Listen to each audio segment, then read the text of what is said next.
As I said, Tej Narain, Chandra Paul 17, Hodge 34, Django 13, Chase 17, Hope 15, Night Watchman Searles not, and Justin Greaves is on one not out. So good evening to you wherever you are, whatever you're doing. We're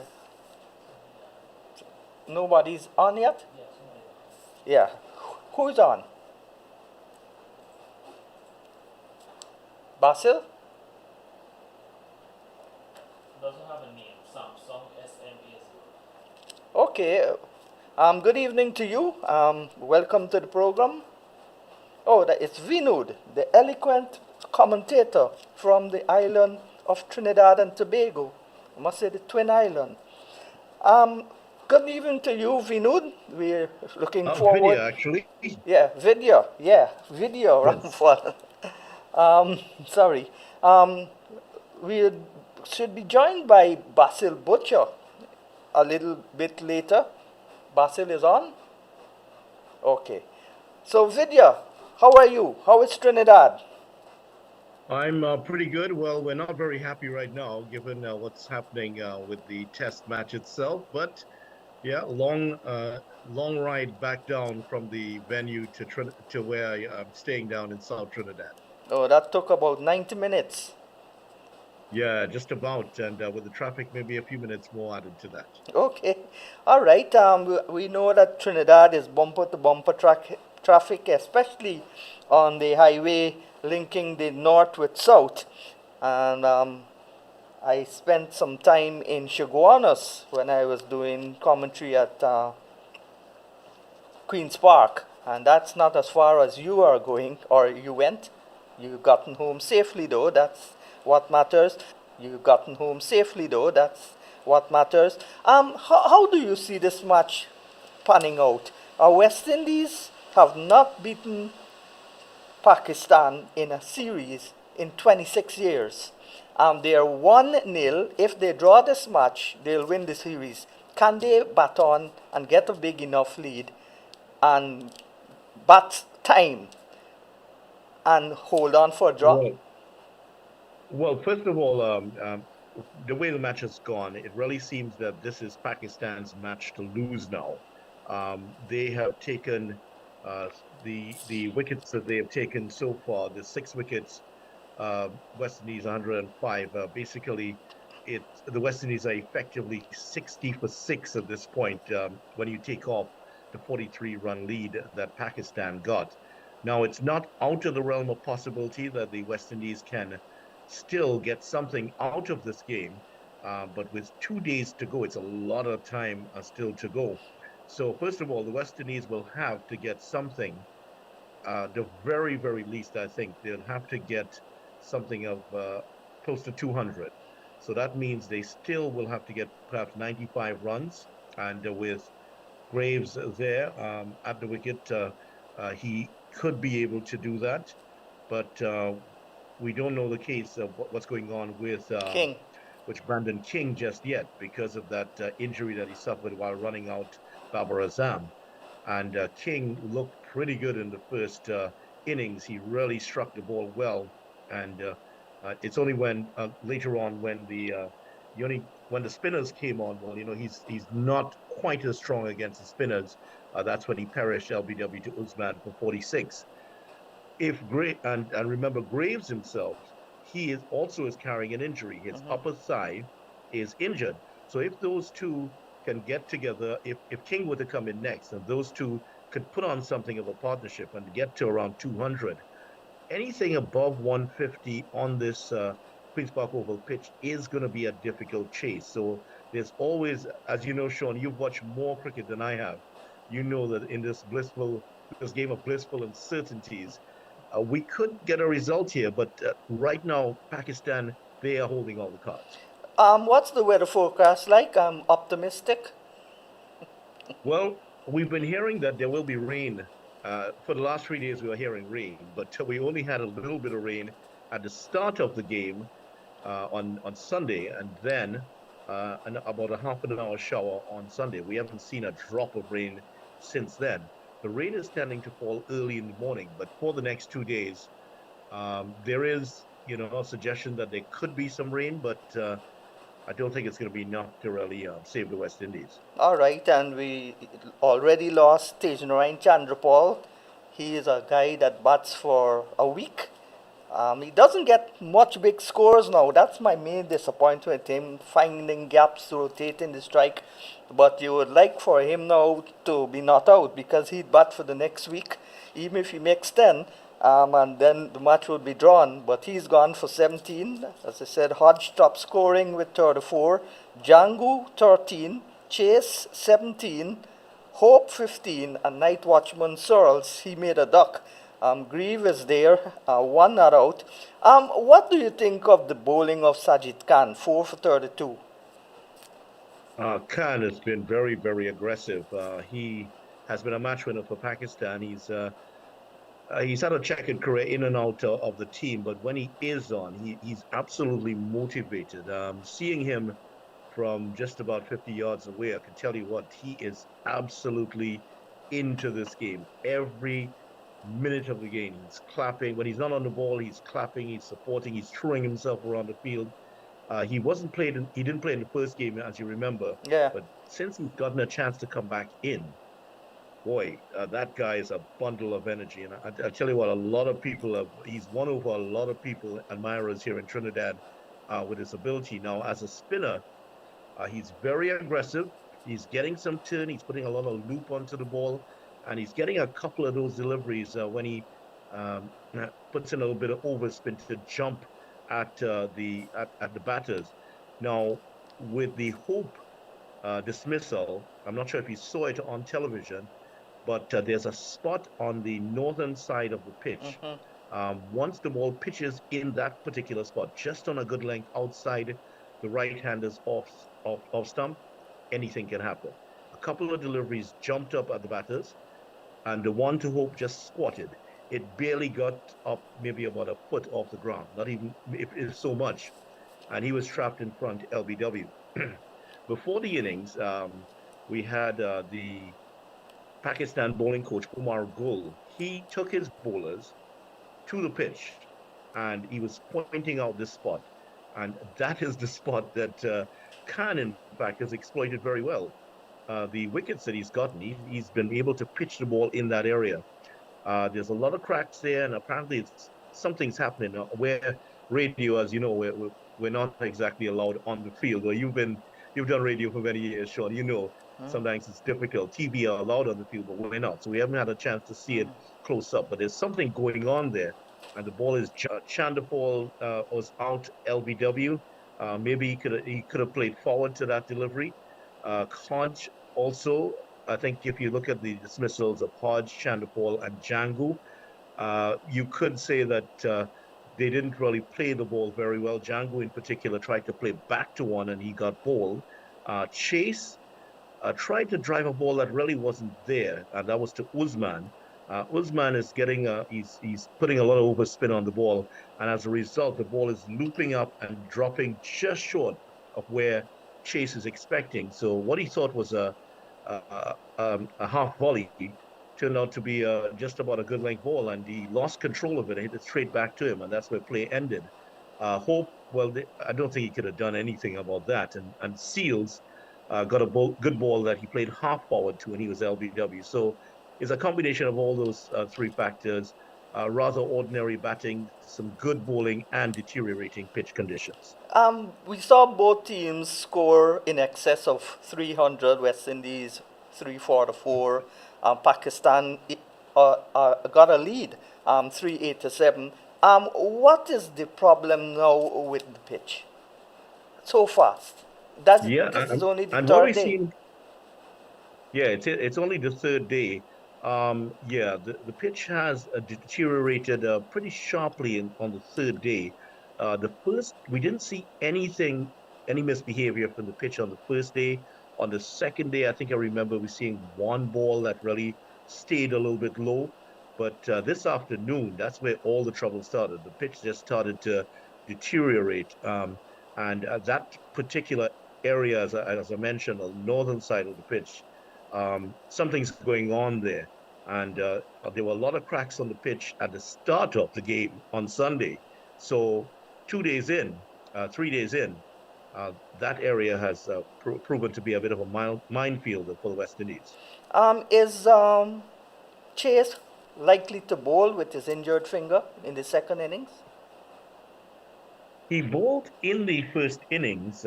He bowled 7 overs for 22 runs. He wasn't tremendously affected. He wasn't tremendously effective. He wasn't getting, well, he doesn't rely on a lot of side spin, trying to make the most of the bounce that he extracts, not a huge amount of side spin. And I didn't see very much from him. I think there was definitely some pain in the fingers Yeah. after he bowled because those 7 overs, I think, maybe stretched over 2 spells. So I think there is some pain in the fingers. So he looks a bit reluctant to bowl. He really only came on when Pakistan were making hay while the sun was hot. That's when Shafiq and Babar Azam were uh, creating that big 183-run partnership. I'm not sure if we'll see him bowl too much. And of course, there's going to be no Graves to bowl at all in this one. Yeah, so it's up to Warrican, the vice captain, who is only playing in matches that the pitch favors spin bowling. That's another issue. But what do you think West Indies has to do tomorrow to prolong this game? Right. Yeah, that's a tall order here. I think it's kind of like asking me, how are we going to mop up the sea outside of the seawall in Georgetown? That's going to be a difficult one.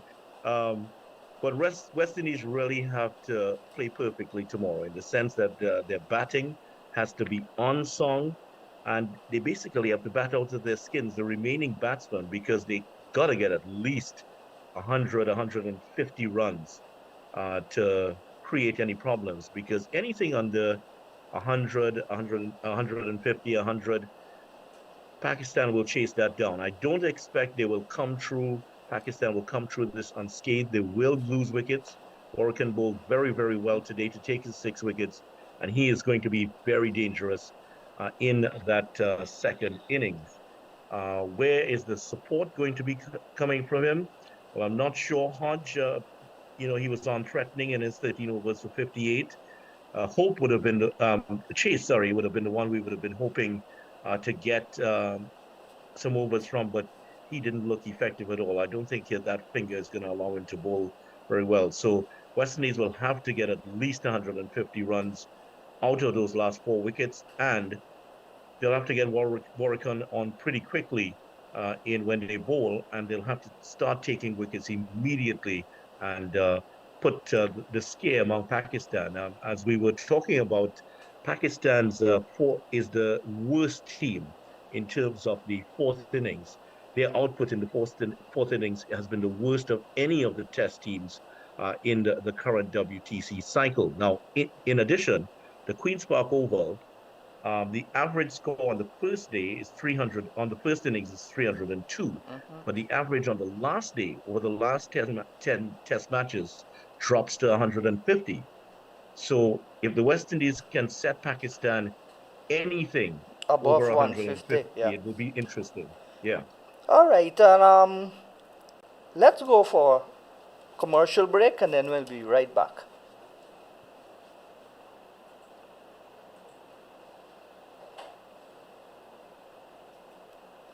Lumber for your dream home or an upcoming project? Then make Builders Lumberyard your premier provider. We provide a full selection of rough and dress lumber, such as Green Heart, Purple Heart, Kabakali, all types of mixed hardwood, Silver Bali, Ditarma, and many other species. We also stock clean and knotted pine doors in various sizes, Qualable posts, farm boards, plywood, and all types of molding. Orders can be cut to any specification and delivered to your worksite. With over 25 years of experience in the lumber industry, we are determined to provide a quality lumber that meets our home builders and contractors' every need. Builders Lumberyard and you will always be a winning combination. Visit our main office at 12 Lombard and Deroy Street or our branch office at 66 Ben Street, Georgetown, or telephone 225-9530 227-0904.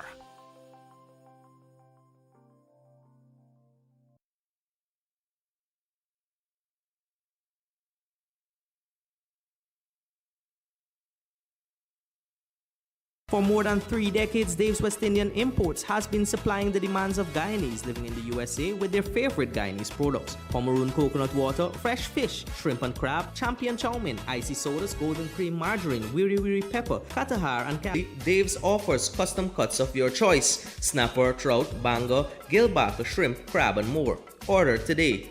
Dave's, Guyana's largest exporter to the USA.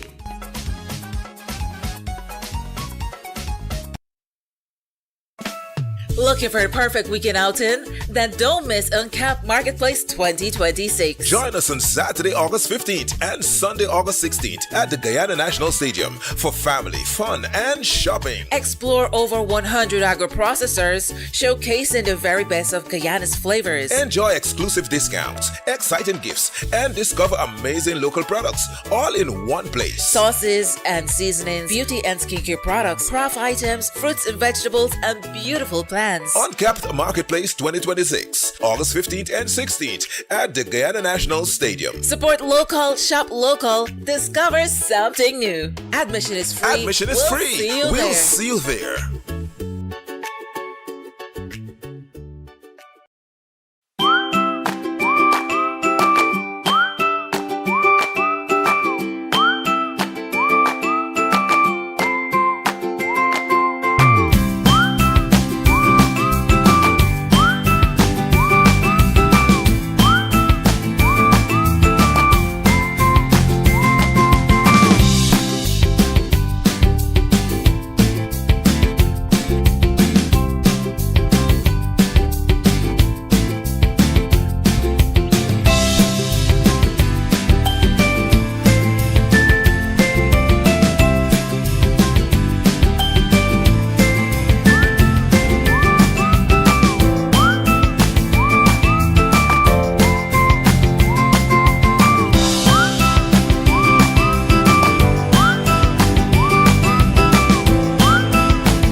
Igloo Premium Ice Cream.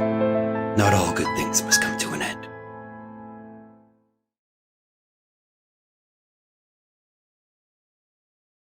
Classic flavors and refreshing goodness. Available at Igloo outlets and all your favorite shops. Craving a meal that's big on flavor but doesn't break the bank? KFC has got you covered with the KFC 3-piece meal deal. Get 3 pieces of chicken, fries, mac and cheese, a biscuit, and a drink. All for just $2,200. It's the perfect deal, available every day. Enjoy your 3-piece meal deal at KFC today. KFC, it's finger-licking good.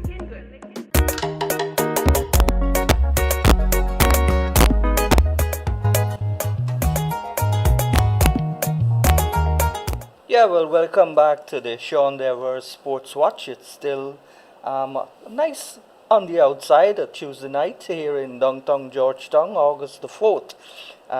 This year is hustling away. And we've been joined now by overseas-based, US-based Guyanese fitness trainer and coach, Basil Butcher Jr., the son of the late legend, Basil Butcher. He's going to be talking to you. Also, Vinu Ramphal, they're going to be talking tonight. Welcome back to you guys. How are you doing? How are you doing, Basil? I'm doing great, man. Doing great. Enjoying what's left of our summer here in the northeastern part of the United States. Well, I want to say good evening to my two sons. They came in for the summer vacation, Justin and Jaden, and they're having a good time. Spent some time with them at my home yesterday. So this is a good time for them and for you, summer, but not a good time for Vinod, because Vinod has got to go tomorrow and commentate on the match. That is, he says, all hope is gone. Now hope is gone. So, Yes, certainly it's difficult. It's going to be very difficult. all right. Basil, you've watched the match today. Yes, I watched today. Yeah. And what do you think caused that deplorable batting performance? Again, a good bowling, a deteriorating pitch, or just bad batting? I think it's a combination of all three. What we have seen, we saw several of our guys in the first game when batting, playing back to balls where they should be on their front foot, being trapped on the crease when they should be on their front foot. And we've seen a bunch of that again today with our batters. And one thing I would say, having watched this since Pakistan started this this tactic of really, if to use the word doctrine is probably not the right word, but in preparing as a really spin-friendly pitch, Sajid Khan had been one of their protagonists on in those pitches to apply pressure and so on. And so he is in his wheelhouse, so to speak, in this situation, bowling to the West Indian batters. You know, a pitch that given him some help and putting pressure on the batter. It doesn't matter whether it's a right-hander or a left-hander, which is something nice to see in this day and age of cricket, where the off spin is not supposed to be a threatening bowler to a right-hander, according to some. Yeah, those matchups. I the don't tacticians believe of the in day. matchups. Yes, and let me say this: matchups has always been part of cricket, right? And it wasn't called that. No, it's basic common sense. If you're a batter and a bowler on the opposition team is known to have your number, you bring that bowler on when batter X comes into bat. That's basic. But And it could be a right-hander or a left-hander once he's Yes. susceptible to your style of bowling. Yeah, but they've taken it to me to the extreme in That today's a cricket, left-hander where can't bat to a leg bat- spinner, or a a right-hander left can't bowler- bat to an off-spinner. Exactly, and unfortunately, our young cricketers, those who are aspiring to be those type of spinners, are not coached to be able to be effective against both right and left-handed.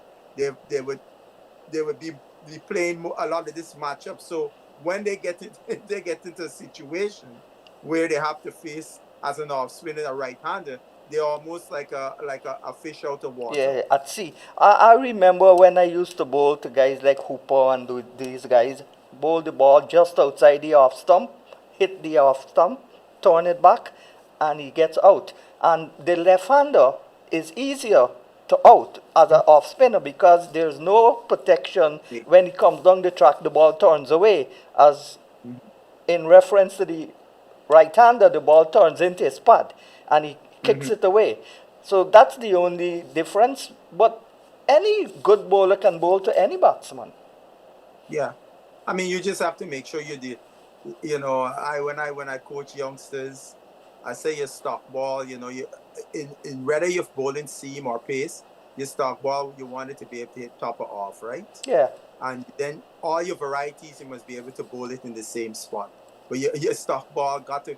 If you can't get the stock ball to do that, you can't have varieties. I notice now with a lot of young spinners, because of the white ball cricket, they tend to bowl more defensively. So when they get to the 4-day game or a test match, they bowl flat and fast. They don't flight the ball, spin it. The slower you bowl the ball, the more revs you get on it, and it bounces more and spins more.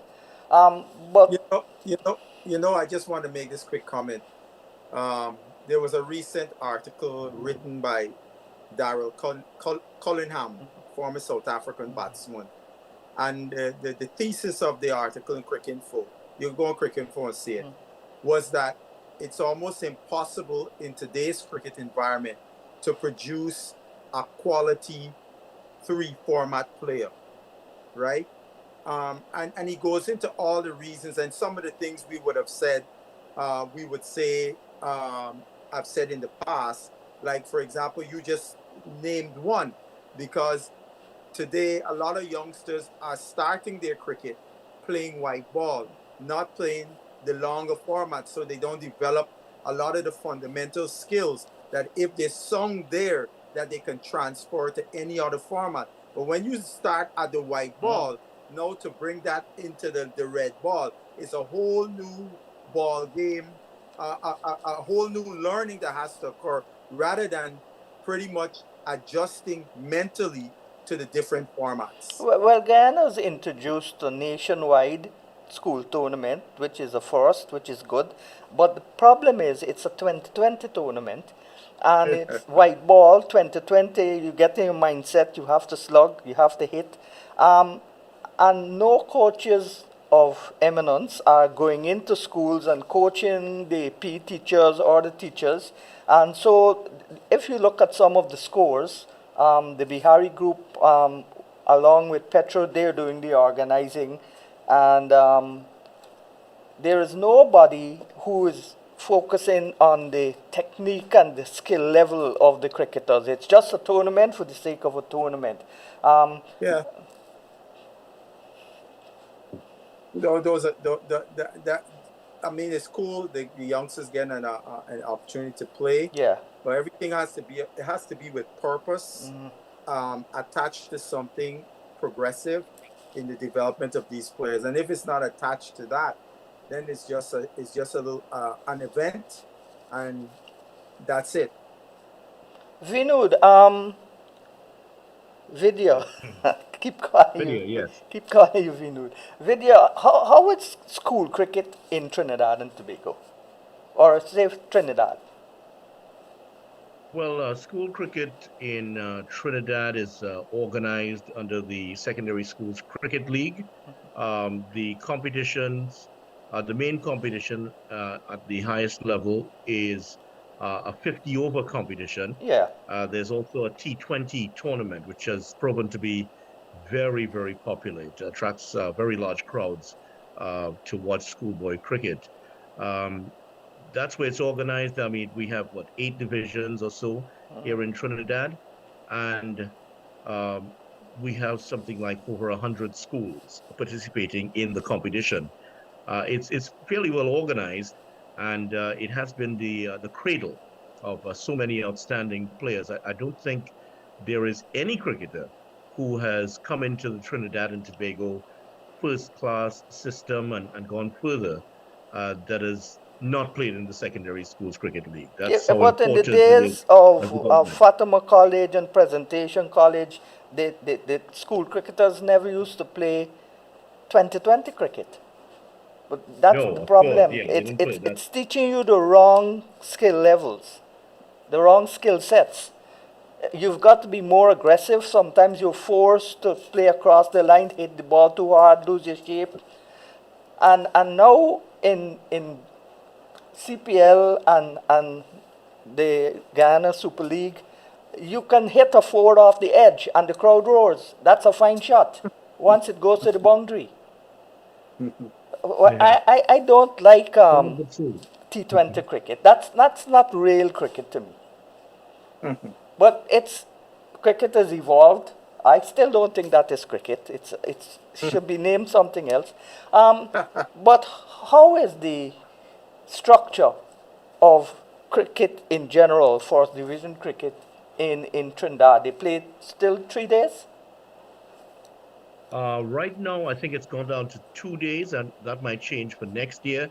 But that's how it is currently. They play for the entire day, so it's really 2-day cricket now. I think they had experimented with 3-day cricket some years ago, playing on the Friday. Yeah, well, But when I many used of to these, play, it used to be on Friday. We yeah, start Saturday and Sunday. that's right.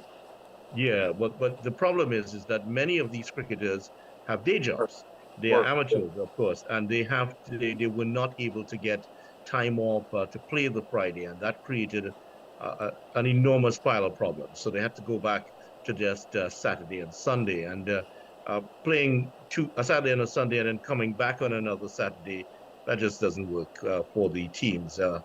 Teams struggled to get the same 11 to play in the next week. So that was one of the issues. So they kept it at two just to keep it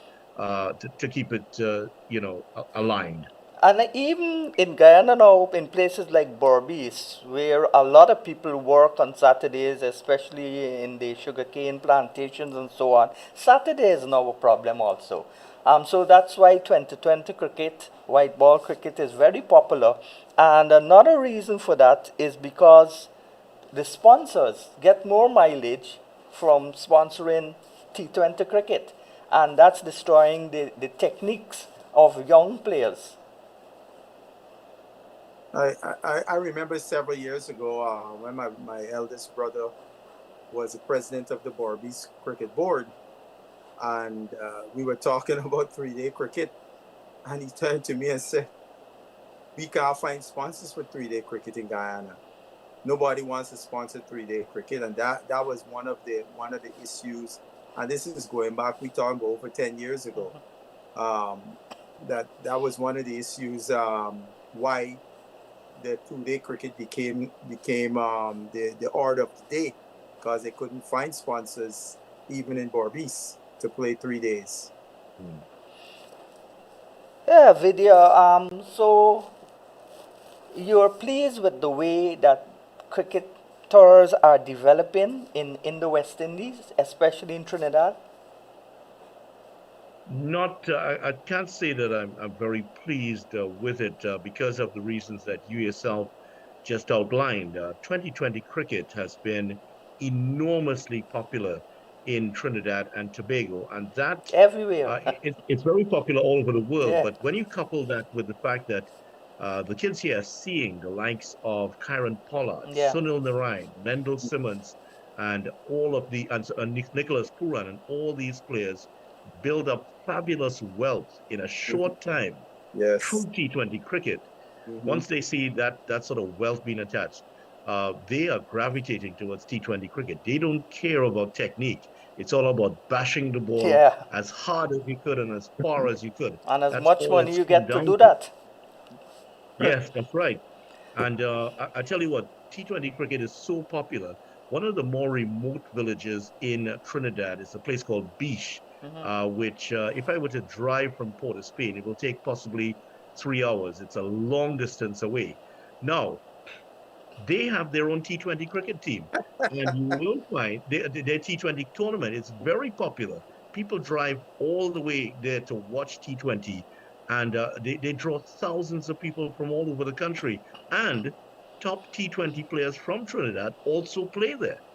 So it just tells you about the enormous reach of this particular form of the game. Well, I'm very sorry for players like Braffett and Tejan Ryan Chandrapal. Um, they don't have the style to make big money in T20 cricket, so they've got to be contented with batting in first class cricket and test cricket. And honestly, that's not going to last long for them. So it's a do you think that T20 cricket has hurt West Indies Test cricket? Vidya? Well, that's a good question in terms of looking at how it has affected West Indies cricket. I mean, you could start with the technical side. Yeah. Many would agree that I could almost hear them nodding all over the country right now, saying yes, it has. You're seeing the deterioration of techniques. You're not seeing guys who could bat the way of Sir Garfield Sobers and Brian Lara and the likes anymore. Also, in different ways, T20 cricket has drawn a lot of the explosive players into the shorter form of the game, and not they've they won't play the longer form. For instance, Karen Pollard has never played a test match. Nicholas Puran, I don't think has ever even played a first-class match. I think he has played list A, but he hasn't played at first-class level. He's played more T20, and now he's retired from ODI. So a lot of these players who could have developed into test players, like Puran, like Pollard, and I really feel Pollard would have been successful Yeah, at because he test cricket. averaged 40. I Yes, remember I him saw him at scoring a first-class brilliant level. He was 100 pretty good. against Barbados. Yes, and actually, I saw one. The second game he played, actually, he played after that Barbados 100. He scored 70 odd against Guyana at Guaracara Park in a rain-shortened match, and then he went to Couva, the venue at the National Cricket Center here in Trinidad, where he scored 100 in one session. He scored 100 in one session in a first-class match. Adrian Barrett also scored 100 in that game. So I thought he genuinely had a shot at being a good test player. But as Tony Cozier used to describe him, he was the most successful failure in that he never played test cricket, but earned a lot of money playing in the shorter form game. And when you look at players like Shimron Hetmeyer and Nicholas Puran, they were, and also Rutherford, they were the three young batsmen, or batters, as they call them now, that were progressing nicely to play test cricket. But the money and the influence of the money and all sorts of things that I think are negative things drew them into franchise leagues. But you can't blame them because West Indies don't pay their players a huge sum of money. And they want to, cricket is short, any sports is short, you have a short career. So by the time you reach 35, you're almost done. And then where would you get the money from? And you got it right there. You got the. I'm frightened for people like Van Lang missing out on playing for Guyana and gravity because he's got the ability, he's got the style and the power. He would make an ideal T20 player. Yeah, he is. I saw him here in Trinidad playing in the was it the under 19 or under 17 a couple of years ago. And he's also a really fine table tennis player. He was part of the Commonwealth Games. Team that won the national championships here in Trinidad. He's a monstrously talented player. Yeah, he got a medal in doubles in the Commonwealth Games recently. Himself and Britton, who is the best male table tennis player in Guyana. But he's made a decision to go after cricket. Right. So, but he's got to learn to be focused, and when he gets his chance, make use of it. What do you think of this guy, Vidal Laws? He's the fifth, I think, wrist spinner. They call it wrist spinner now. When Ellis Achong dismissed Robin Walters in England in 1933, that was the first time the name Chinaman was called because he went to somebody and told them, imagine a Chinaman out me. So that's how Chinaman, but for politically correct now, they call it wrist spin. And Sobers bowled it, Inshan Ali bowled it, Dave Mohammed bowled it, Ellis Achong bowled it. So there's lots of Trinidadians that bowled it out of that. Only Laws and Sobers were non-Trinidadians. Those were the players that played international cricket for the West Indies. How rare is that? And do you think we should push him into Test cricket so early? He's never played a first-class match for Jamaica. Yeah. Well, I mean, Basil is mine. I'll just go first. I think that we were discussing that on commentary during the first game, and the consensus was yes.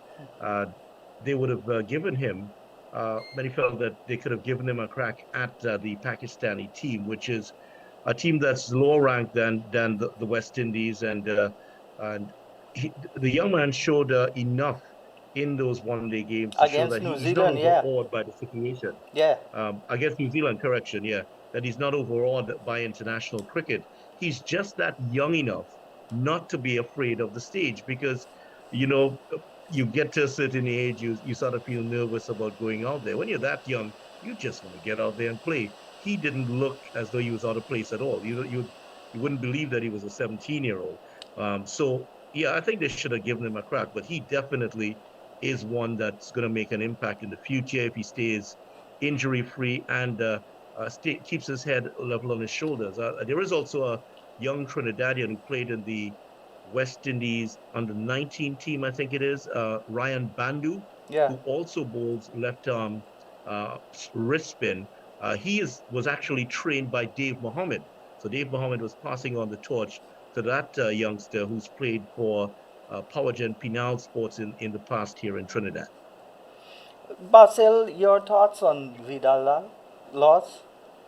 I think he's And a he good. bowled pretty well in the 2020 tournament which Guyana hosted.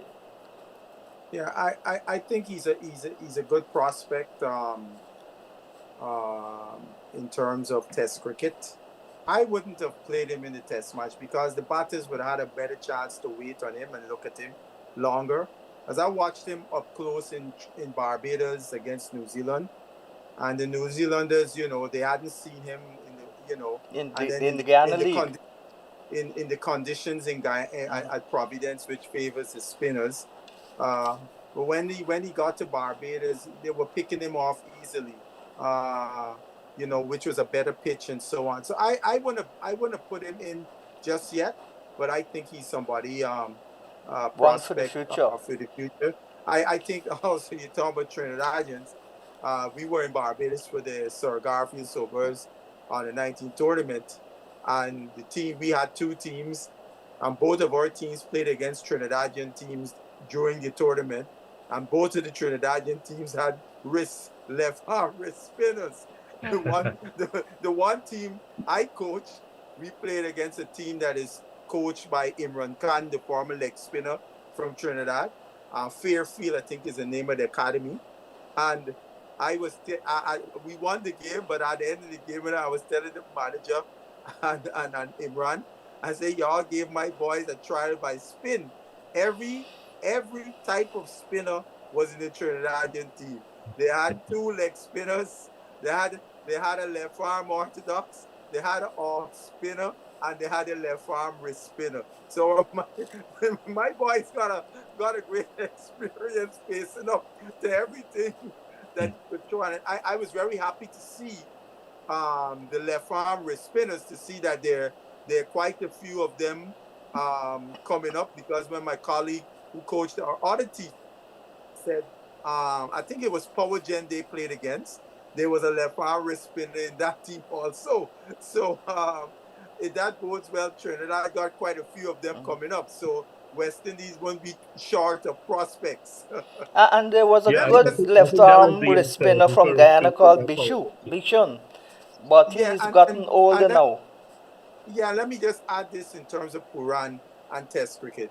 I think there's a couple of things that came together that may have caused Mr. Puran to not play Test cricket. One, Puran had played 2 first-class matches and then got into that serious car accident. He was playing for Trinidad that season. Yeah. And missed out from playing cricket for about almost 2 years, right? When Puran came back, Puran was picked. He signed, I think, to play with Leeward Islands, right? And he dropped out of the contract, went to Bangladesh to play in the Bangladesh League, and Cricket West Indies, in their infinite wisdom, banned him. So when he came back, because that tournament is about a month, when he came back, he was banned from playing in the first class tournament. So all of those things come together, and then he plays in the CPL, and then he moves on to the West Indies team and plays ODI, etc. But I feel that if Puran had not gotten into that car accident, he would have played Test cricket for the West Indies. And of course, Hetmeyer played for the West Indies in a couple of Test matches, 5, I think. Yeah, it's 16 Test matches, something like that. Yeah. Yeah.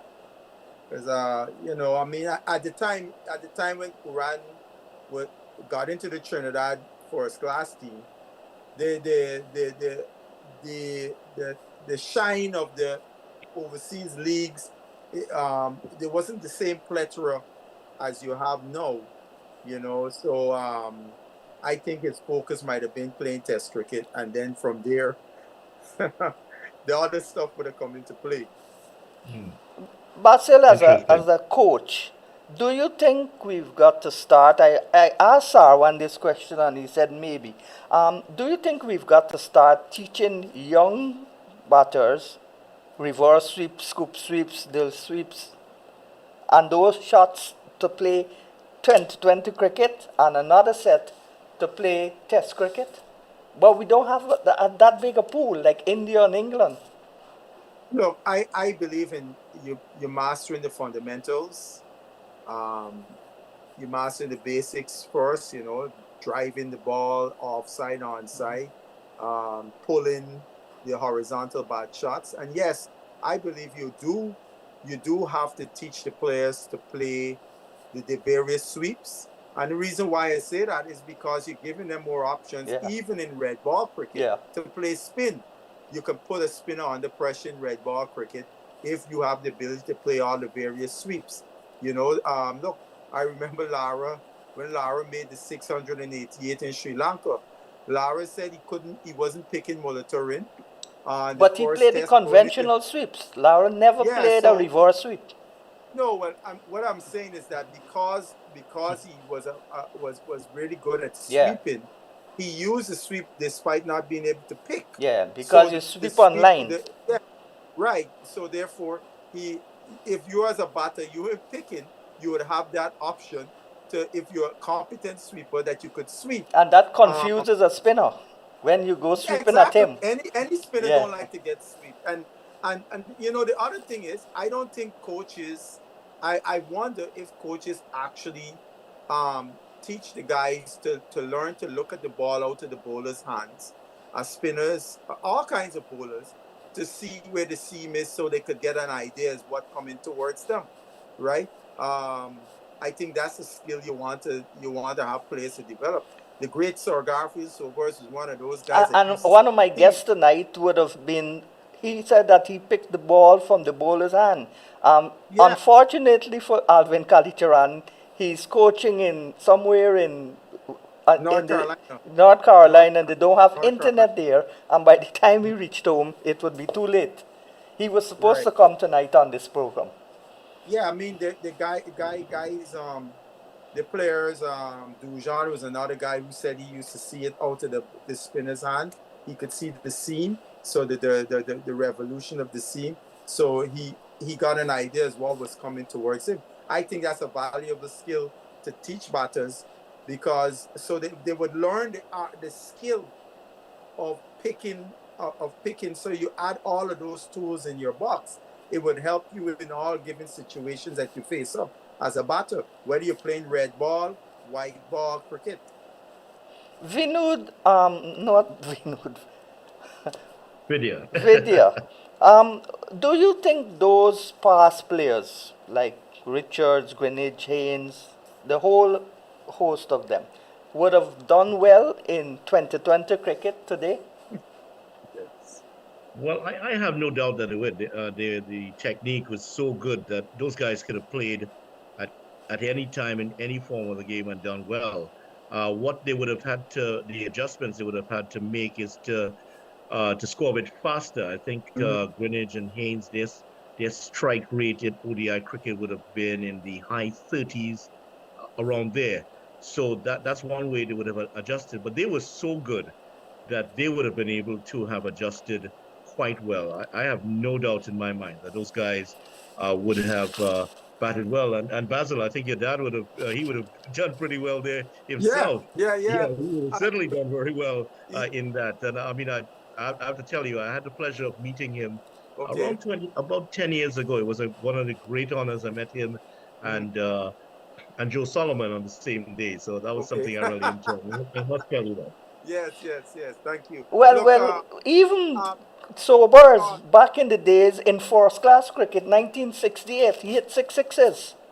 look, I was going And to talk about. himself and I think Ravi Shastri are the only two batters in the world to hit six sixes off consecutive ball in a first class match. So even back in the days, he could have played 2020 cricket.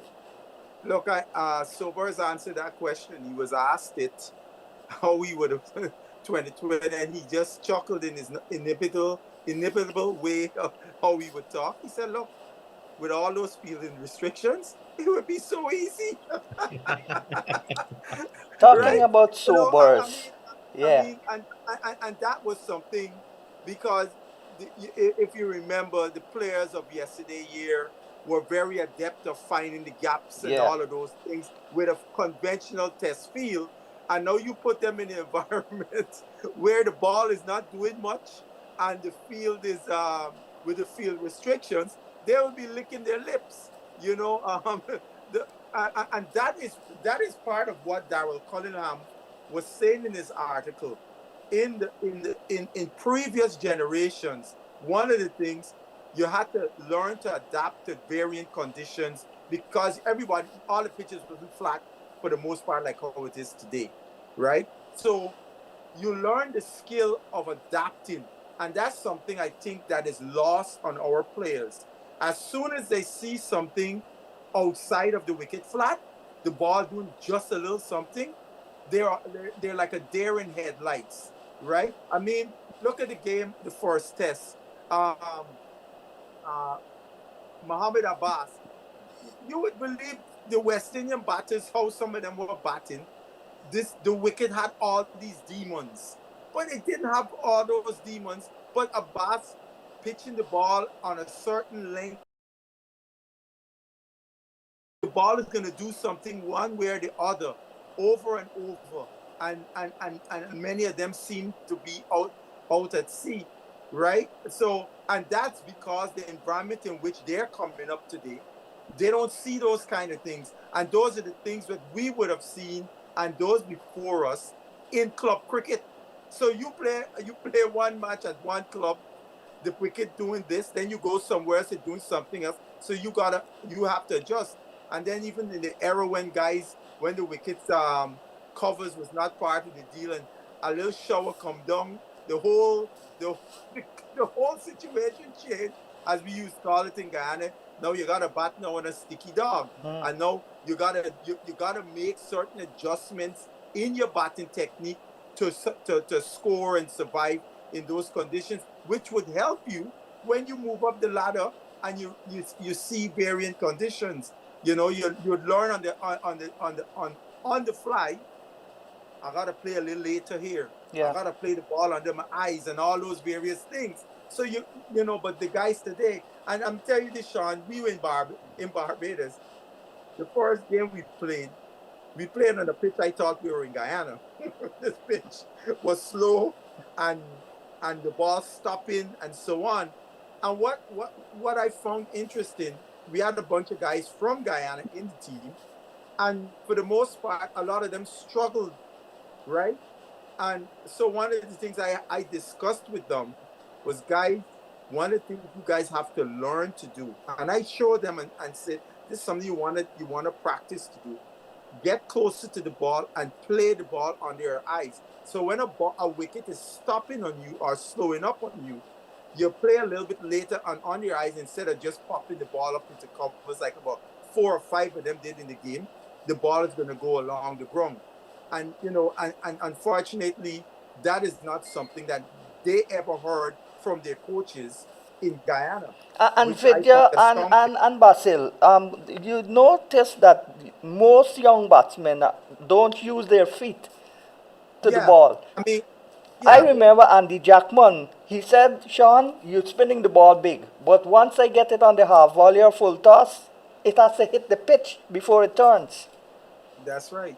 I mean, look, one of the styles of today, talking from a right-handed perspective, left-handed is the same thing, is to open up your hips.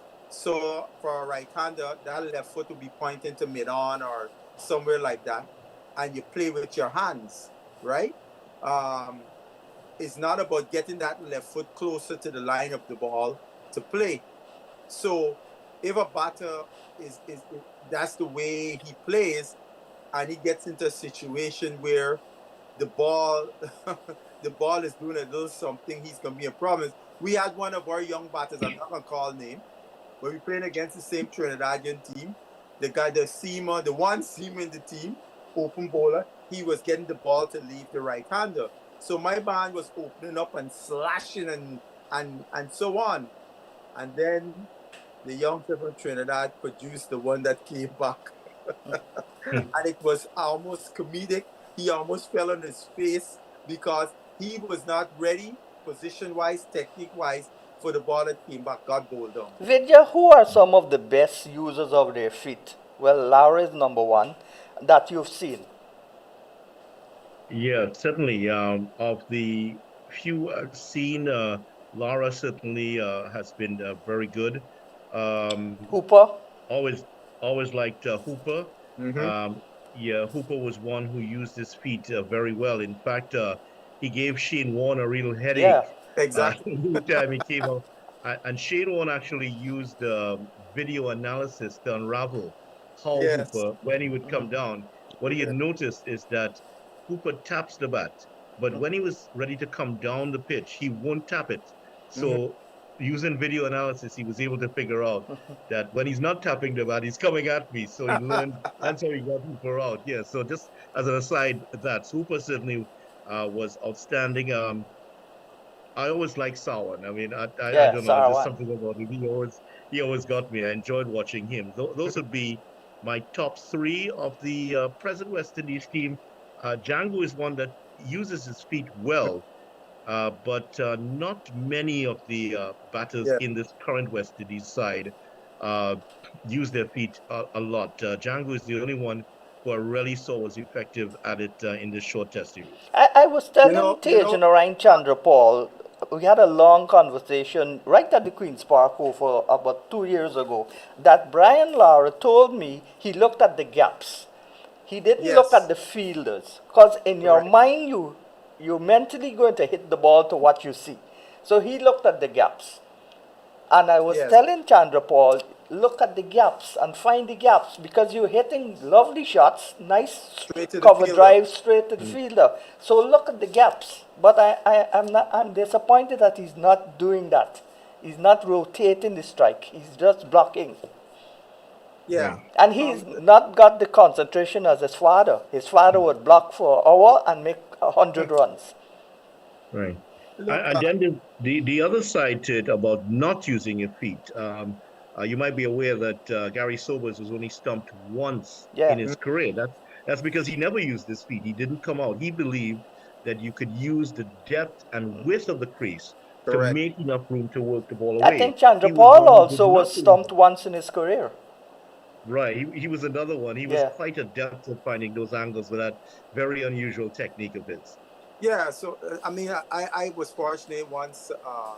Well, once I was a little boy and I was listening to him talk when he came to my hometown to coach, and then another time when I was part of the group he was coaching, and that was something that he said to us about the depth using the crease, the depth laterally and vertically.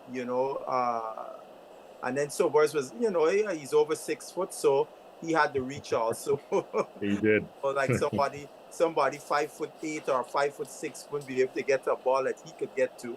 But the thing about Hooper, I remember because I did cricket at Australia's level 3 coaching course, and in one of the videos they gave to us, there was a class where this guy was doing a module in spin bowling, and it was the class in which Carl was part of the class, and he was talking about exactly what you're talking about, Shane Warne, and he said Shane Warne said blah blah blah, and he said, Carl, would you agree that was true? Carl's response was, I'm not giving my secret. Yeah, let's go for a short pause for business calls and then we'll be right back.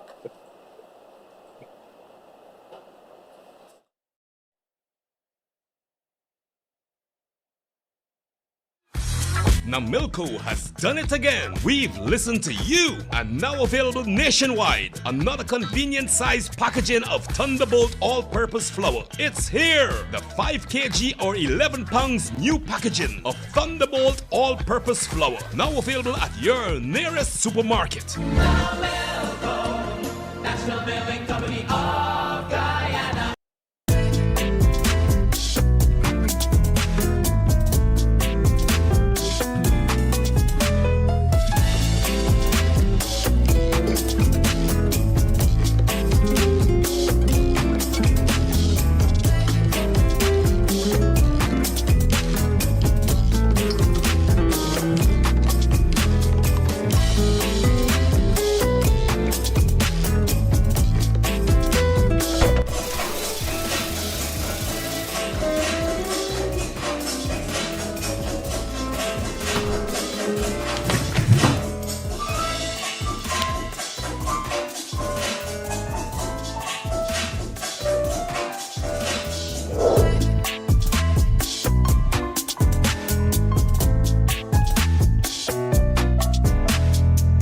Igloo Premium Ice Cream. Not all good things must come to an end.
Looking for a perfect weekend outing? Then don't miss Uncapped Marketplace 2026. Join us on Saturday, August 15th and Sunday, August 16th at the Guyana National Stadium for family, fun, and shopping. Explore over 100 agro-processors showcasing the very best of Guyana's flavors. Enjoy exclusive discounts, exciting gifts, and discover amazing local products all in one place. Sauces and seasonings, beauty and skincare products, craft items, fruits and vegetables, and beautiful plants. Uncapped Marketplace 2026, August 15th and 16th at the Guyana National Stadium. Support local, shop local, discover something new. Admission is free. Admission is free. We'll see you there.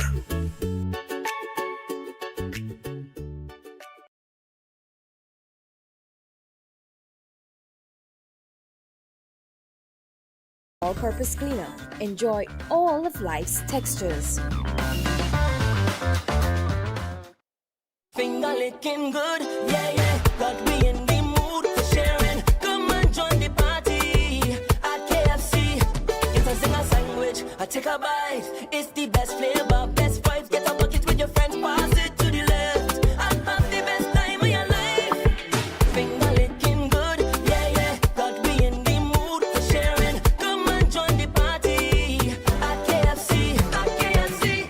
For more than 3 decades, Dave's West Indian Imports has been supplying the demands of Guyanese living in the USA with their favorite Guyanese products: Pomeroon coconut water, fresh fish, shrimp and crab, champion chow mein, icy sodas, golden cream, margarine, wiri wiri pepper, katahar, and casrib, just to name a few. If you have family from Trinidad and Tobago and Jamaica, Dave's has them covered too. 9807 97th Avenue, Ozone Park, New York, only 5 minutes away from Liberty Avenue. 11808 Liberty Avenue, Richmond Hill, New York. 7505 New Hampshire Avenue, Tacoma Park, Maryland. The Caribbean market. Dave's West Indian Imports, supplying the best of the Caribbean to the USA.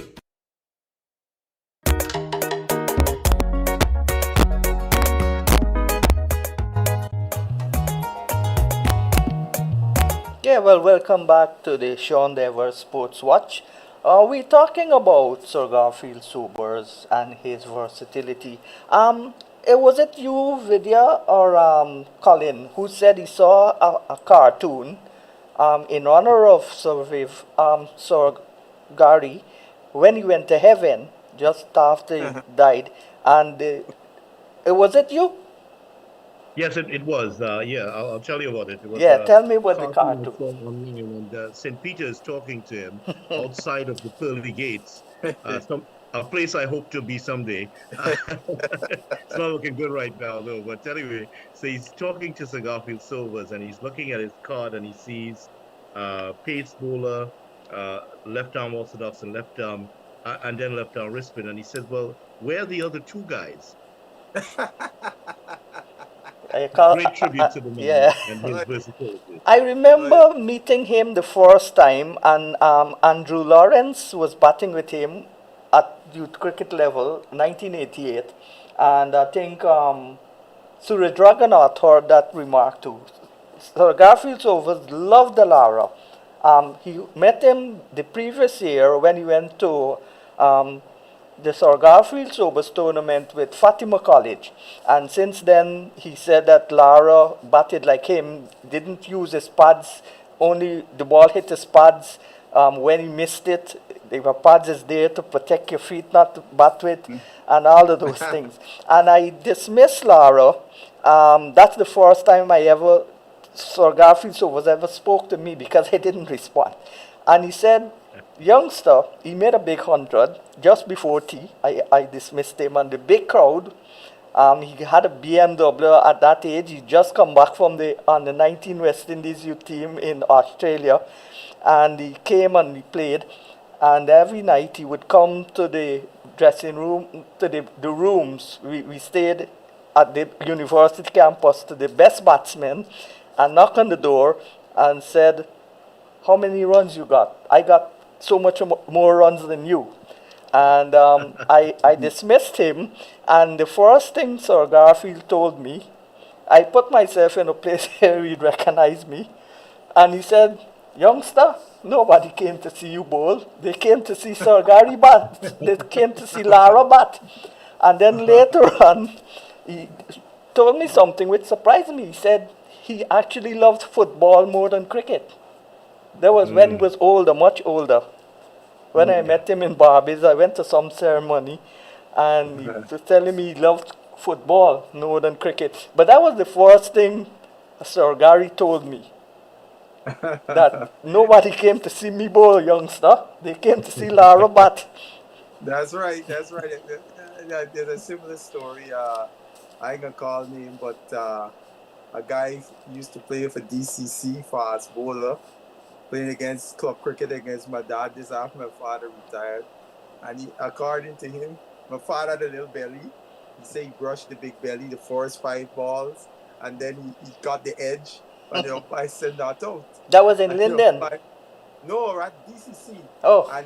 And the umpire said to him, I ain't calling the umpire name neither. You know who's the umpire. The umpire said to him, "I ain't come to see you bowl. I come to see Butcher bat." Well, that story it has an origin. The origin of that story actually comes from W.G. Grace, the great English yes, player. I think I heard about that. Yeah. Yes. He was bowled by a guy called Charles Courtright, and the umpire was expecting him to walk off, and he asked him, "Well, why are you not walking off?" And as he's knocking the stumps back in, he said, "Well, look, they came to see me bat, not that guy bowl." And Vijay, I know you're a good historian, especially with cricket, with everything. But is it true that when Bradman had an average of 99 and he got out for a duck, he said the pitch was a couple of inches short, and when they measured it was directly that? Yes, he was quite in tune with his surroundings. That's one of the aspects of his. So that's a very, very interesting story. Yes. Yeah, I heard that story. He said the pitch was not the correct length. Yeah. But that same bowler had actually, I think, gotten him out the week before in another game, if I remember correctly. But yeah, I mean, and if he had just hit 4 runs, he would have had a test average of 100. Yes. Yeah. That duck messed him up. Yeah. And Sobers in his only one, the international, got a duck also. So he averaged a duck not, and he had no runs in one-day internationals. Yeah. Batsman score. All right, let's talk about different things now as we get closer to the program. So, you all believe that tomorrow there is little hope without the aid of rain for West Indies to bat and save this match. They got 60 runs lead and 6 wickets technically down. We're hoping that King comes out tomorrow. He's got a whole night to recover. Mm-hmm. Yeah, I mean, Vidya is there in Trinidad commentating, so he has a closer-up look to us. Well, Vidya Don already said what he had to say. Without hope, all hope is gone. Yeah, I tend to agree with him. I think it's a huge uphill task. I mean, and the other part about it, Graves, who we know could he's stay injured for a long time. He's batting on one leg, so he's batting with the tail. So things like taking a quick single is not going to be as easy for him to do to shield Mr. Roach. And the difference is this. I mean, well, Roach has shown that he could stick around because I remember him sticking around in Pakistan on those crazy spinning wickets. The thing is, it's harder to negotiate good spin bowling in difficult conditions than pace, right? Because there's a lot more skill involved in playing spin, and that's the other issue for our tail. You know, and I think the Pakistanis, I hopefully, well, not hopefully, I'm not West Indian, but I think by now they would have the measure of how they have to bowl to Mr. Joseph, because you know he's coming out. I was now going to ask that same question. Should they be aggressive or bat time? Batting time for 2 days don't make no sense. If you get 150, 160, that could be a workable target. Yeah, I think you gotta, you know, look, for me, I'm gonna tell you this. I'm frank right now when it comes to Test cricket. I don't want to see people playing for draws. You either play to win the game. If you lose, so be it. Because especially in most parts of the world, the Test game is dying from a spectator perspective. And to keep interest in the game, results is something that people want to see. They're not so much interested in draws.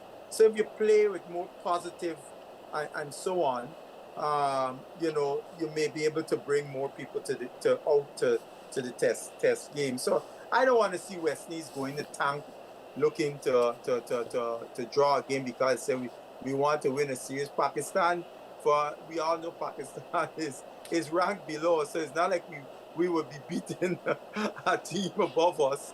You know, but we never won a series against them in 26 years. Yeah, that's true. That's true. I mean, I'm sure that Mr. Sammy would like to put that fed in his cap, you know, because I know he's under serious pressure as far as I'm concerned with some of the decisions and the team selections and all of those things that we have seen with him having the sole right to pick a team. So, yeah. I'm sure you'd want to have that fed in his cap. But video would remind us the last time we were under duress at Queen's Park, the rain saved us when Mr. Mirage. Well, he already said there's no big rain. Oh, only in the morning. Last time the rain saved us when Mr. Mirage was getting ready to put the coup de grace on us. Well, unless we could find somebody to do a really effective rain dance, you know, that would help. Or sing. Ask Tony to sing. Yes. How are the Seminoles in Florida? Yes, exactly. Or we could find some of the indigenous people in Guyana, you know, and they live in the rainforest. I'm sure they might have a rain dance. I'm sure we'll have to do that very quickly. Vidya, what do you think West Indies should try to do tomorrow? Bat aggressively and get as much runs as possible, or try to bat time? I agree 100%. Bat aggressively and try to get as big a lead as possible around 150. Shamar Joseph is not going to bat for time, no matter No. what is happening. Exactly. He's gonna smash the ball around. So don't even think that he's gonna play for time. He's gonna hit the ball around. And if he can get off, who knows? We could get something, a lead, maybe 100, 150. Now, the way that pitch is deteriorating and the way Warwick can bowl, he is absolutely fired up. I've never seen him look so excited as he did when he took those 3 wickets in 4 balls. He is looking absolutely keyed in for this game. So who knows what could happen? I mean, this is Pakistan. Their last 4 wickets fell for 16 runs. Their last 4 wickets are averaging 9.09 for the current test cycle. And so all the indicators, and Pakistan are very poor in the second innings. I was looking through the list of averages of these batters in Pakistan on first and second innings. Imam ul Haq, who averages 40 something in the first innings, averages 3.5 in the second inning. 3.5. That's Top a class huge batsman. drop-off. Yeah, so there's a huge drop off. Then you have like Babar Azam, who might average 30 in the first innings, but 40 in the second. So that's the one balancing act there. I think So he's the gonna- best batter gonna in be the very Pakistan difficult to get. team. He's going to be Yeah, the he key. is by far. Sparta, he is the best. And Vijay, you could comment on this. I thought that the inning he played at up at Brian Lara Academy, when they were chasing, I think in those in that difficult situation, boded well for him coming into this match, because for a long time, he hadn't spent that kind of time at the crease, and I think that helped him a lot in the way he batted when he came out in this second test, because from ball one, he looked like the Babar of old, stroking the ball to all parts. So I think, he is a dangerous customer. He can be a dangerous customer for them. And I think with some runs that he's got on his belt would make him even more dangerous. So he's one of the key wickets we have to make sure we get as quickly as possible if we don't have a decent score up there for them to chase. Yeah, definitely. And Shafiq also with that 160. Yes, both. Look, we haven't been able to out him, and that guy looks solid as a rock. Yeah, I mean, he's not maybe quite in the top draw as Babar is in terms. I mean, well, who is, by the way, anyway. Right. But Shafiq looked pretty good in parts of the innings. But like all batters, he's suspect to the ball moving away early from him. If we can get a couple good deliveries in at him, we may be able to take him down. But Babar is he's a different beast altogether. He comes alive in that second innings. Yeah, Babar is world class. And talking about 2020 cricket, Friday, the CPL starts in St. Vincent. Jamaica Kingsmen play Antigua and Barbuda Falcons in the island of St. Vincent and the Grenadines. And then Saturday, another match, same venue, same country, same island, St. Kitts, Nevis Patriots, they play Trinidad and Tobago Night Riders. So Trinidad is going to play the second match, the second day, the second round, and then Guyana is going to play their first match on the 13th in Jamaica. So Guyana plays Jamaica in Jamaica, and for Guyanese listeners, Reds wanted to know the Guyana team. I've got to send him all the teams. I need some help. Tahir is the captain, the 47-year-old, still going strong. Samson has gained a place again. Hope, Shepard, Hetmaya, Powell, Gurbaz, Pretorius, Nabi, Phillips, Pomal, Pierre, Shamar Joseph, Matthew Nandu, Ali Mohammed, Isaiah Turn, and Dindial and Van Lang. That's the Guyana squad. They've got a couple of young players and they've got a couple of senior players. So it's a good mix. So they're going to be... Is Kuzner coaching the team again this year? I'm not sure. I don't follow T20 cricket as most people do. 'Cause I don't think, well, shut your mouth, Sean, before we get into problems. I don't think T20 cricket or T10 cricket should be called cricket. Should be called some other thing. Anyhow, so the finals are set for Barbados. Your favorite place, Basil. From the 13th Guyana plays Barbados in Barbados, and then the semi-finals, the eliminators, and so on. The 22nd, is the final.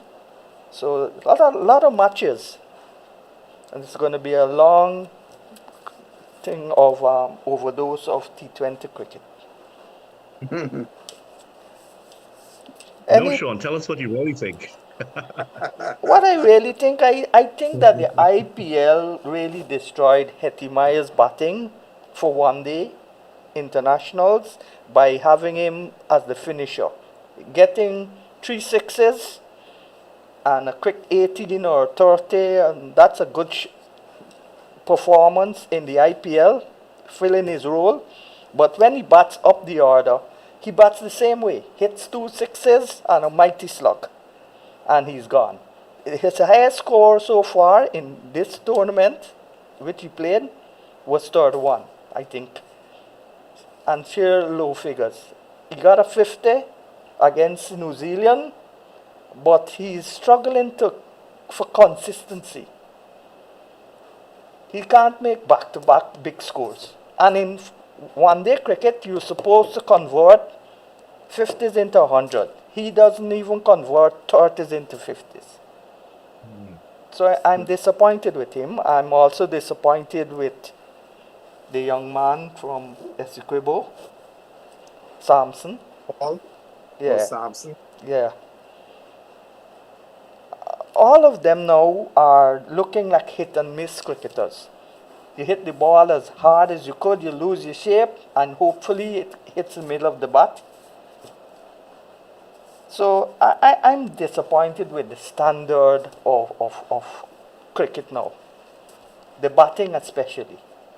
And the bowlers will look good because they're capitalizing on bad pitches, and batsmen with little technique, most of them. So that's a combination that the bowlers are looking good, and when you take them to good pitches against top batsmen, they struggle to get wickets. That's just my take. Yeah. Yeah, gotcha. All It'll right. be interesting to see how the CPL shakes out this year. Yeah, I still got Guyana to reach the final with Trinidad, but That's the best final. yeah, and the atmosphere with that final is going to Exactly. be, yeah. That's the best final. I bet CPL would love to have Trinidad and Guyana play every year in the final. Yeah, because that's I where don't think the Barbadian public might like that. I Though. know they just might not like that, but from a viewing and the whole rivalry and so on, rivalry is always great for sports, and the rivalry is between the Trinidad team and there are a lot of Guyanese in Barbados, you know. Oh yeah, they got a bunch of them there. Yes. The Barbados in the Guyanese but the in Barbados can fill up the whole ground by themselves. The Trinbago fans travel well. Yeah, too. yeah. So that's going to be a good final if it materializes, which I think Yes. it will. Yeah. I hope that's the final, because to me that's the game that you're on edge for. You know, I mean, there's a lot of stories within when those two teams meet. You know, because it's a legitimate rivalry, and we know in sports, one of the best things to sell in any sport, in league, etc., is rivalries. Yeah. It's rivalries. Yeah. Well, I have to ask you guys, as Guyanese, you know, in Trinidad, when Guyana comes up against Trinidad and Tobago, it's framed as curry chicken versus chicken curry. Does that have any traction in Guyana at all? Yes. Yes, it everybody does. in Guyana It says is. chicken curry. Chicken curry versus curry chicken. Yeah. Yes. But grammatically speaking, it's curried chicken. And you know, it's funny. I never realized everywhere else would say curry first. Is until I came to the United States and I go to a Caribbean place to buy some Caribbean food. I see curry. I say, wait. We said chicken curry. You don't say curry chicken. Everything whatever is in the curry is called first in Guyana. Yeah. Right. So you would say beef curry or curry beef? Correct. Yeah, beef curry. You would say iguana curry, whatever. It's always Well, there. like in Jamaica, every day you get goat curry, the next day you get curry goat. Exactly. Well, that's why in the park, that's lunch. And Anyway, it's funny in Guyana we say peas and rice. In Jamaica they say rice and peas. yeah. And they don't like white rice at all. Uh, They gotta get rice and peas, and all the that's right. differences on it. That's right. That's right. All right. All right, then let's go now on behalf of Basil Butcher Jr. and Vidya Ramphal, the eloquent Vidya Ramphal. I'll listen to you tomorrow and your banter with that young lady. She sounds very. Oh, she is terrific. Kanisha. Yeah. Isaac. Kanisha I Isaacs. Yeah, Yes, she's Kanisha well learned. Isaac. Yes. I've listened to Vidya in the past. I've heard him commentate in the past, and I like his commentary. He knows a lot about the game, including Thank you. it. So I I always like like their to banter with her and Vidya. yeah, And he knows a lot of history. I'll give you one thing before we go. I was listening to Mally Richards on the television coverage, and I remembered his father. He is one of the few batters that in a inter-regional match, Leeward Islands versus Windward Islands, got 3 ducks in a 4-day match. redux. 3 ducks in one match. The You great gotta Viv explain that. Richards. Yeah, explain that one to us. Yeah, Oh, he got a duck, and then the crowd, no, he got a double duck, and then the crowd protested because the And great come back. Richards can't make a double duck. They come to see him bat, and he got You're right. another duck. When he came out to bat again, somebody dismissed him for another duck. So Sir Vivian Isaac Alexander Richards is one of the few batters in the world that You has have three 3 ducks in one game, match. in a 2 inning game. Yeah, yeah. I like the young lady Kanisha. She was on us with on the Mason program the last 2 weeks, and she said something very interesting tonight on the program about our players of today. West Indies. She said, from a mental perspective, they're because of they don't have the same mindset of the past generation, that anti-colonial mindset where we were all together as a Caribbean. We were working on a shared purpose of the teams of the past.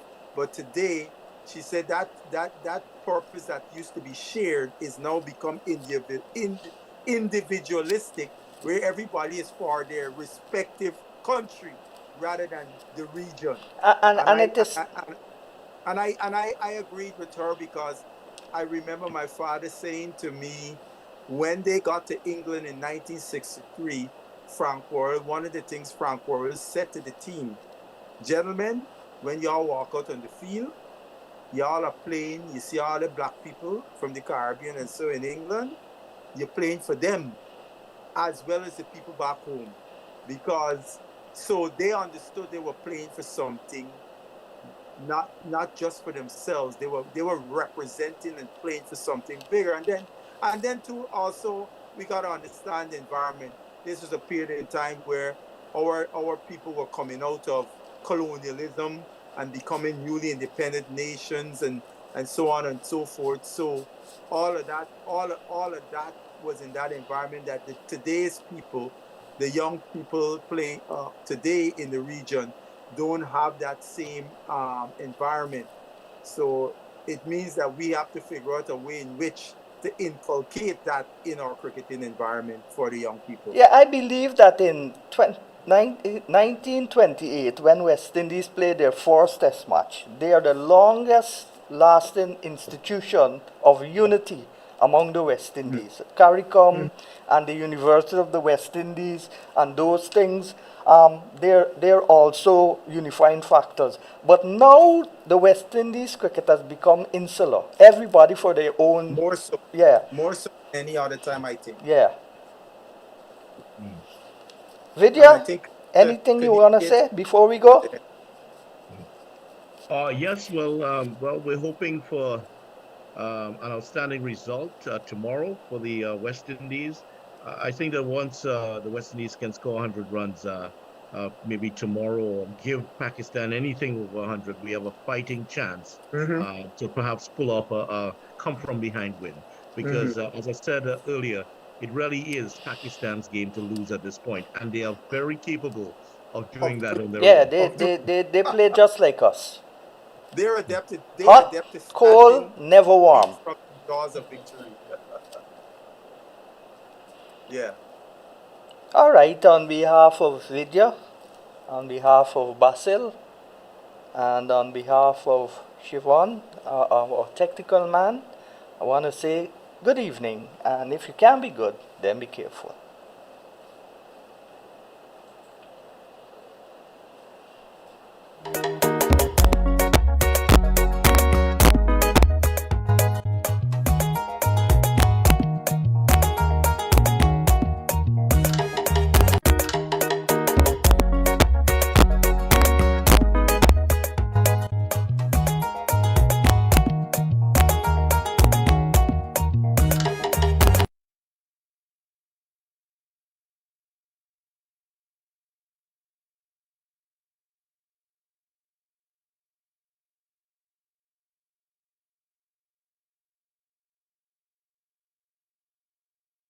Dave's West Indian Imports is a wholesaler of all types of seafood with their own processing plant.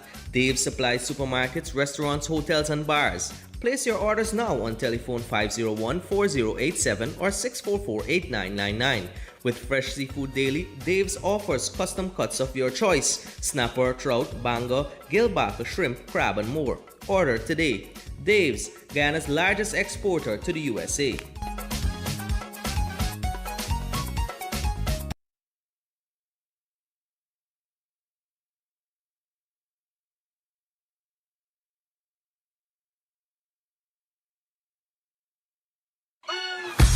Now Milko has done it again. We've listened to you, and now available nationwide. Another convenient size packaging of Thunderbolt all-purpose flour. It's here. The 5 kg or 11 pounds new packaging of Thunderbolt all-purpose flour. Now available at your nearest supermarket. Now Milko, National Milling Company of Guyana.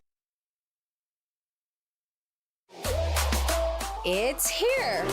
Igloo Ice Cream Fruit Bars. 4 mouth-watering flavors. Mango, pineapple, strawberry, and soursop. A beautiful combination of real fruit and igloo ice cream.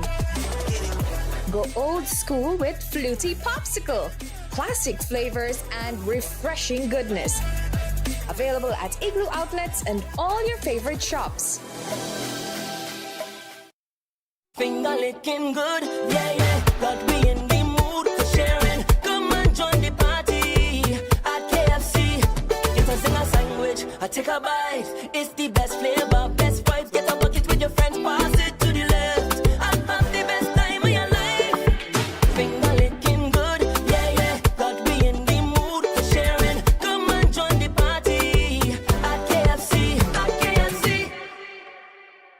Looking for quality lumber for your dream home or an upcoming project? Then make Builders Lumberyard your premier provider. We provide a full selection of rough and dress lumber, such as Green Heart, Purple Heart, Kabakali, all types of mixed hardwood, Silver Bali, Ditarma, and many other species. We also stock clean and knotted pine doors in various sizes. Qualable posts, farm boards, plywood, and all types of molding. Orders can be cut to any specification and delivered to your worksite. With over 25 years of experience in the lumber industry, we are determined to provide a quality lumber that meets our home builders and contractors' every need. Builders Lumberyard and you will always be a winning combination. Visit our main office at 12 Lombard and Deroy Street or our branch office at 66 Ben Street, Georgetown, or telephone 225. Looking for quality lumber for your dream home or an upcoming project? Then make Builders Lumberyard your premier provider. We provide a full selection of rough and dress lumber, such as Green Heart, Purple Heart, Kabakali,